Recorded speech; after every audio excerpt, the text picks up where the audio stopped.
सो हम हर्बेरियम में ही आगे पढ़ने जा रहे हैं बॉटनिकल गार्डन।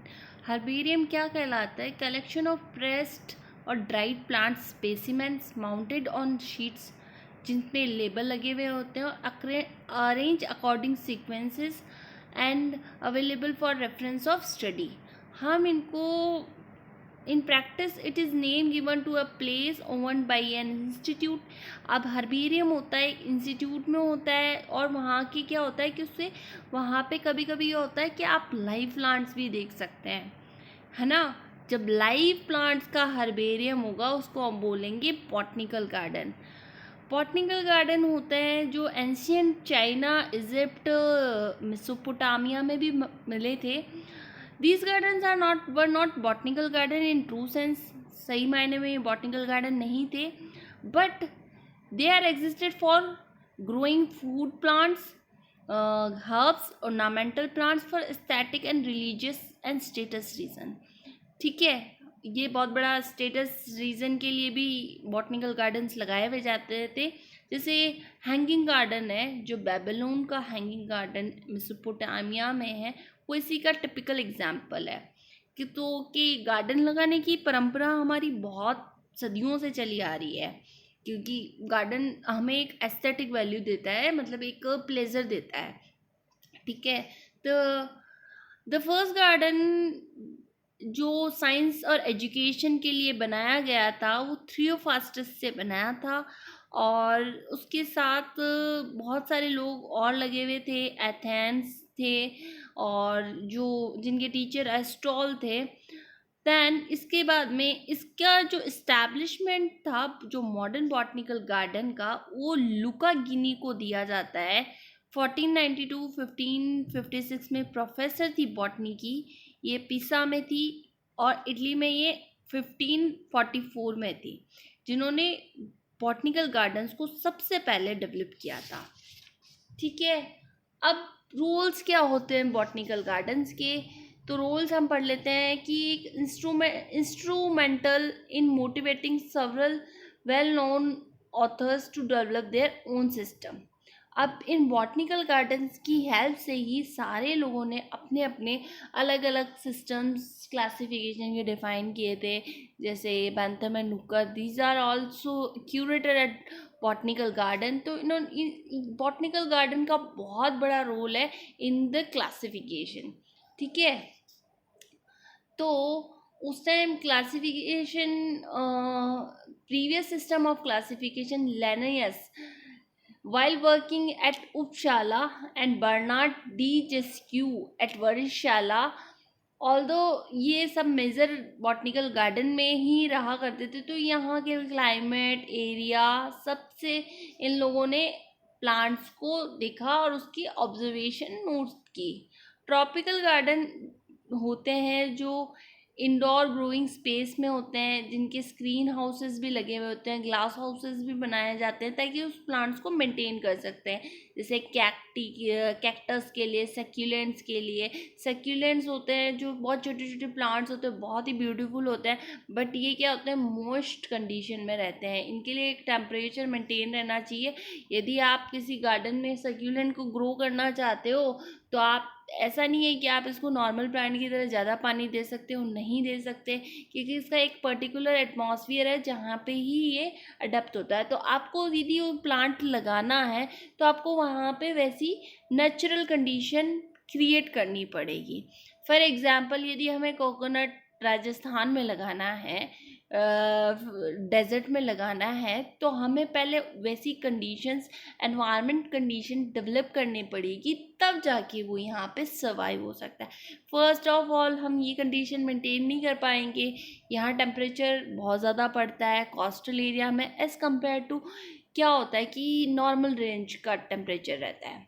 ठीक है, तो हम बॉटनिकल गार्डन्स के रोल देख लेते हैं। सबसे पहले एस्थेटिक अपील, कि ये क्या करते हैं कि बहुत सारे विजिटर्स को अट्रैक्ट करते हैं, क्योंकि हम लोग सब, ये ह्यूमन टेंडेंसी है that human tendency always attract towards the beauty, and plants is plants also have beautiful flowers, किसी की फ्रूटिंग, किसी की ब्रांचिंग, तो वो आपको अट्रैक्ट करती है, तो आप वो ऑब्जर्व करने जाते हो, डाइवर्सिटी को देखने जाते हो। For example great banyan tree है जो इंडियन बॉटनिकल गार्डन कलकत्ता में है, ये सबसे पुराना बैनियन ट्री है, बहुत साल पहले इसे लगाया गया था। अब ये है कि ये काफ़ी एरिया में फैला हुआ है और इसका मेन ट्रंक है वो ख़राब हो चुका है, उसमें फंगस इन्फेक्शन हो चुका है, बट ये प्रॉप रूट्स पे पूरा आपका बनियन ट्री खड़ा है। You also observe and get amaze कि ये इतना बड़ा ट्री कैसे डेवलप हो सकता है, क्योंकि बनियन की लाइफ साइकिल बहुत लंबी होती है, 1000 ईयर तक होती है। So material for, second point पे चलते हैं, मटेरियल फॉर रिसर्च। हम बॉटनिकल रिसर्च के लिए भी मटेरियल को ढूंढ सकते हैं। हम जब रिसर्च करते हैं तो यदि हमारे पास बॉटनिकल गार्डन होंगे आसपास में, तो हम वहाँ पे जाके उस प्लांट को देख सकते हैं, या हमें कोई नया प्लांट मिलता है तो हम उसके बारे में लिटरेचर रिव्यू करके उस प्लांट को आगे फर्दर स्टडीज़ कर सकते हैं। तो ये उसमें बहुत बड़ा रोल प्ले करता है, क्योंकि वहाँ पे स्पीसीज डाइवर्सिटी ज़्यादा होती है, तो हम उसकी टेक्सोनॉमिक एफिनिटीज़ भी पता लगा सकते हैं कि ये प्लांट दूसरे प्लांट से कैसे कोरिलेटेड है। ठीक है। ऑन साइट टीचिंग, ये सबसे अच्छा पॉइंट है कि आपके पास बॉटनिकल गार्डन है तो आप बच्चों को लाइव प्लांट्स दिखा के उसके बारे में स्टडी करवा सकते हो। ठीक है। तो हम उसकी फैमिलीज़ के कैरेक्टरिस्टिक्स, उसका हैबिटेट सारा डेमोन्स्ट्रेट कर सकते हैं। देन फोर्थ पॉइंट है इंटीग्रेटेड रिसर्च प्रोजेक्ट। क्या होगा कि इंटीग्रेटेड रिसर्च प्रोजेक्ट का मतलब ये होगा बॉटनिकल गार्डन जिसमें बहुत ज़्यादा लिविंग मटेरियल्स होते हैं, जहाँ पे हम बहुत अच्छा रिसर्च प्रोजेक्ट भी कर सकते हैं with the help of other country. हम अदर कंट्री को कह सकते हैं कि हमारे पास ये बायोडाइवर्सिटी है, आप हमारे साथ कोलैबोरेट कर लो और हम दोनों मिलके इसके बारे में रिसर्च करते हैं, फाइंड आउट कर सकते हैं। तो ये भी बहुत अच्छे प्रोजेक्ट्स चलते हैं, इनफैक्ट बहुत सारे प्रोजेक्ट्स भी चलते हैं ऐसे। देन कंजर्वेशन क्या होता है कि कुछ plant due to human extra exploitation धीरे धीरे एक्सटिंक्ट हो चुके हैं। अब यदि आपको उन प्लांट्स को कंजर्व करना है तो आप कहाँ कंजर्व कर सकते हो? बॉटनिकल गार्डन, क्योंकि वहाँ क्यूरेटर वगैरह सब होते हैं, और दूसरा हम उसमें एक एक्स्ट्रा केयर करके उस प्लांट को प्रोटेक्ट करने के उसमें रखते हैं। और जब सबसे बड़ी बात ये होती है कि जितनी ज़्यादा डाइवर्सिटी होगी उतना ज़्यादा अपना जीन पूल अच्छा होगा। अब मैंने वर्ड बोला है gene pool, it's a collection of genome. ठीक है। तो हमारा जीन पूल अच्छा होगा तो हम फर्दर उसमें मैनिपुलेट करके कुछ अच्छी वैरायटी भी डेवलप कर सकते हैं। और कुछ अच्छे मेडिसिनल प्लांट्स हैं जो अभी तक मतलब उस पर अभी तक वर्क नहीं हो पाया है, तो हम उसको कंजर्व करके उसको फर्दर सस्टेनेबल डेवलपमेंट की तरफ भी जा सकते हैं कि हमें आगे उसको और फर्दर आगे कंटिन्यू करना है।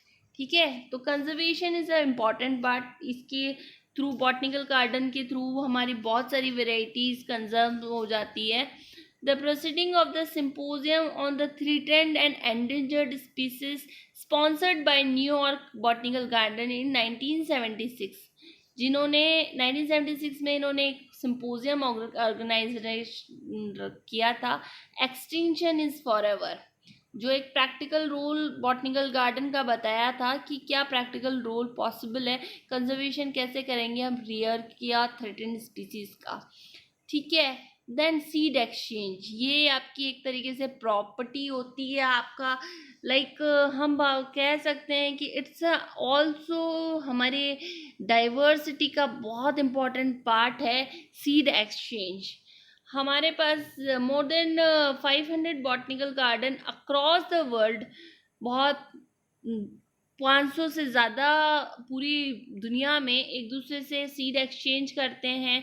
और ये अपने यहाँ पे कौन सी स्पीसीज़ अवेलेबल है, कौन सी स्पीसीज़ है, ये एक बहुत बड़ा प्रोग्राम होता है सीड एक्सचेंज का। आप कहीं से भी कोई सीड्स ला नहीं सकते विदाउट परमिशन, इसके लिए क्वारंटाइन का एक प्रोसीजर होता है। पूरा क्वारंटाइन डिपार्टमेंट होता है जो उसको इंस्पेक्ट करता है। आपके पास लीगल परमिशन होनी चाहिए।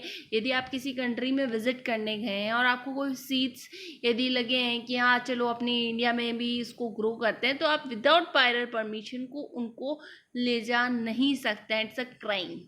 ठीक है। Then herbarium and library. Crime in the sense कि आप विदाउट परमिशन नहीं ले जा सकते। There is some certain rules. ठीक है।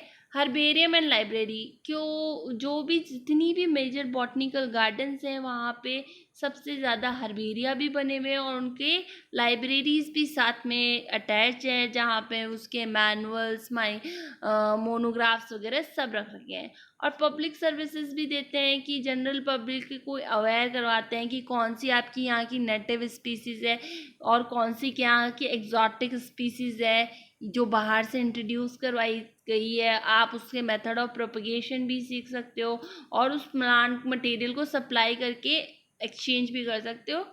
That is public service. अभी जैसे हमारे यहाँ पे बहुत सारी नर्सरीज खुली हुई है, तो the nurseries is also providing you services. ठीक है। अब हम देख लेते हैं तो मेजर बॉटनिकल गार्डन। सबसे पहले हम बात करते हैं न्यूयॉर्क बॉटनिकल गार्डन की, जो garden the garden was christened in New York botanical garden 1891 में बना था, when Torrey botanical club adopted its foundation. Torrey ने इसको अडेप्ट किया था। देन इसकी incorporation started by state David Hosack founded the garden in 1801, जिसको एल्जीन बॉटनिकल गार्डन भी बोलते हैं। देन प्रोफेसर एनएल ब्रिटन ने इसको, जो बहुत अच्छे टेक्सोनॉमिस्ट थे, उन्होंने इसको एडवांस करके इसकी नॉलेज को अपडेट किया था। और ये 100 हेक्टर में है और न्यूयॉर्क सिटी के बीच में है और इसके पास में बॉरेंस नदी जाती है। और यहाँ पे 778 हेक्टर मेरी फ्लैगर कैरी आर्बोरेटम है। Arboretum is also plant dwelling place. ठीक है, जहाँ पे प्लांट्स वगैरह है ना, तो ये भी गार्डन की जुरिसडिक्शन में आता है। और यहाँ पे 15,000 स्पीसीज हैं। डेमोन्स्ट्रेटेड गार्डन, और इसमें क्या है, मोंटेगमरी कॉनिफर का कलेक्शंस है, मतलब एक मोंटेगमरी कॉनिफर्स प्रेजेंट है। स्टाउट लिली गार्डन भी है और एजेलिया कलेक्शन है। आपका रेडोडेंड्रोन है। रेडोडेंड्रोन बहुत बड़े जाइजेंटिक ट्रीज होते हैं। एवर्ट रॉक गार्डन है, हर्ब गार्डन है, रोज गार्डन है, आर्बोरेटम है, कंजर्वेटिव कॉम्प्लेक्सेस है। These garden has systematic arrangement of trees shrubs. आपको सिस्टमैटिक अरेंजमेंट मिलता है और उसका नॉमेनक्लेचर वगैरह सब हुआ रहता है। आप वहाँ पे जाके उसके बारे में पढ़ सकते हैं। The garden is well maintain, जहाँ पे 5 lakh species all over the world है। बट मेनली न्यूयॉर्क गार्डन में लाइब्रेरी है जिसमें 2 लाख वॉल्यूम और 5 lakh items including pamphlets, photograph, letters. It also, तो ये एक तरीके से हमारी के लिए, हमारे एक कंट्री के लिए एक बहुत बड़ा रिसोर्स होता है। इससे डाइवर्सिटी को हम बहुत इम्पोर्टेंट मानते हैं एज ए रिसोर्सेज। जैसे मिनरल्स होते हैं, gold is also a resource, then plants is also a resource. हम नेक्स्ट बात कर लेते हैं royal garden botanical garden Kew की, जिसको क्यू गार्डन बोलते हैं। ये भी बहुत अच्छा गार्डन है। इस गार्डन को डेवलप किया था 1600 में। क्यू हाउस जिसे रिचर्ड बर्नट ने लिया था, जो एक प्रिंस की विडो थी, वेल्स के प्रिंस की विडो थी। देन इसके बाद में 1759 में विलियम्स अटॉन ने इसको लिया था, जो वहाँ के सुपरिटेंडेंट थे। फिर सर जोसेफ बैंक्स इसमें आए, उन्होंने लार्ज कलेक्शन, मतलब विश्व के अलग अलग जगहों से। 1841 में इसका मैनेजमेंट ट्रांसफ़र हो गया था क्राउन्स को, मतलब वहाँ की पार्लियामेंट को। और हुकर इसके सबसे पहले वो बने थे ऑफिशियल डायरेक्टर, है ना। तो उन्होंने फिर एडवांसमेंट किया था और उन्होंने इसको 6 हेक्टर से लेकर ये आज 100 हेक्टर तक फैला हुआ है। और अब बिल्डिंग अ पाम हाउस, यहाँ पे एक पूरा पाम हाउस है। जेडी हुकर थे, वो सक्सीडर थे फादर एज इट्स डायरेक्टर, और इन्होंने रेडोडेंड्रॉन भी लगाया था। और ये सर्वल ऑथर्स भी, बहुत इंपॉर्टेंट पब्लिकेशंस के ऑथर भी है। आप हुकर का क्लासिफिकेशन भी पढ़ते हैं। जॉन हचिंसन ने भी यहाँ पे वर्क किया था इसको डेवलप करने में। The garden is grown as premier research and educational institute, और इसका बहुत अच्छा हर्बेरिया है। और ये अब ओरिजिनली 120 हेक्टर में फैला हुआ है। और ये रॉयल बॉटनिकल गार्डन क्यू, ये आपका है यारक्सटर, जो आर्डिंगली वेस्ट सुसेक्स के पास में एक रूरल स्टेट है। रूरल स्टेट ऑफ 202 हेक्टर का है, जो एलिजाबेथियन मेंशन में प्रेजेंट है। ठीक है। देन इसमें भी बहुत अच्छी डाइवर्सिटी के प्लांट्स लगे हुए हैं। आपको अलग अलग कलेक्शन मिलेगा, यहाँ पे बहुत सारे डाइवर्सिटी देखने को मिलेगी।